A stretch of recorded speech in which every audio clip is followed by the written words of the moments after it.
আসসালামু আলাইকুম ওয়া রাহমাতুল্লাহি ওয়া বারাকাতুহু। প্রিয় দর্শক, আপনি কি নাক ডাকছেন? তাহলে আপনাকে বলছি, কারণ নাক ডাকা একটি অত্যন্ত সোশ্যাল নিউসেন্স।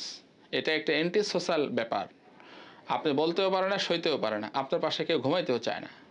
তাবলিগে গেলে, চিল্লায় গেলে ওই দেখা যায় যে নাক যিনি ডাকেন তাকে পাঠা যায়, চাচা মামা আপনার কাছে শুইতে চাই না, আপনি ওই বারান্দায় গিয়ে শোন, ওখানে গিয়ে শোন, বা আপনি যদি ঘুমান আমরা জেগে থাকবো।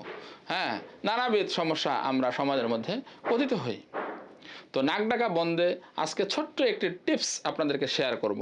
সেটি হলো tennis ball technique to stop the snoring and sleep apnea. It's a very much ancient technique to prevent the sleep apnea.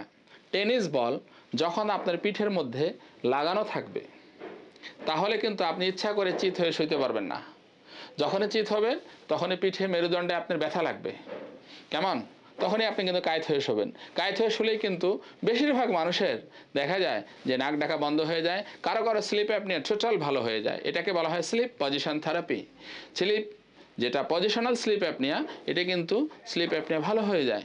সুতরাং আমাদের দেশে ওই রকম টি শার্ট পাওয়া যায় না যে টেনিস বলই হতে হবে এমন জরুরি নয়, সেমি সিনথেটিক ফোম হতে পারে, এটা কমফোর্টেবল কোনো ধরনের ম্যাটেরিয়ালস হতে পারে, যেটা একটা টি শার্টের পিছনে একটা পকেট করা থাকবে, ওখানে ফুলে লাগানো থাকবে।